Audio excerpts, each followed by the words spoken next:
Търговията и през следващата седмица няма да се различава съществено от тази през изминалата. Вероятно отново ще бъдем свидетели на ниска активност на купувачите. Единствено големите чужди институционални играчи могат да влеят свеж ресурс, достатъчен за обръщането на негативните тенденции. Все по-често международни финансови институции прогнозират, че инвестициите в фондовите пазари на страните от Източна Европа ще са печеливши, тъй като именно страните от региона ще са двигателят на растежа на европейската икономика. Следващата седмица няма да е богата на корпоративни новини. Последната дата за сключване на сделки с акции на Медика АД, даващи право на глас в предстоящото общо събрание на акционерите на дружеството, е 8 април 2008 година.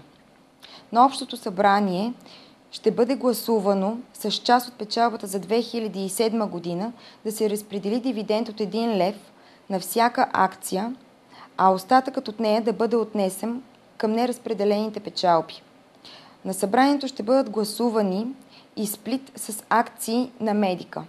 С натрупаните резерви ще бъде предложено да се увеличи капитала на компанията от 335 623 лева на 10 милиона 68 690 лева, чрез издаване на нова емисия акции в съотношение 29 нови акции за всяка една акция от настоящия капитал на дружеството. На общото събрание ще бъдат подложени на гласуване и промени в управителния орган на Медика АД, а именно за член на надзорния съвет да бъде избран Огнян Донев на мястото на Приват Банкер. През последния месец акциите на компанията се движиха в диапазон 128-150 лева за брой. На 8 април ще се проведе и извънредно общо събрание на акционерите на Транскарт АД. На него ще бъдат гласувани промени в мениджмънта на дружеството.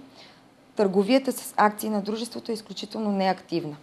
В сряда 9 май 2008 година е крайният срок за търговия с права от увеличението на капитала на фонда земеделска земя Мелинвест. Търговията с правата на борсата започна на 27 март. Едно право дава възможност да се закупи една нова акция от увеличението на капитала на фонд земеделска земя Мелинвест, след като се заплати емисионната цена от 1 лев и 10 стотинки. В петък едно право се търгуваше средно за 10 стотинки, т.е. една акция през права би струвала 1 лев и 20 стотинки, при положение, че на борсата акциите се търгували средно на 1 лев и 25 стотинки.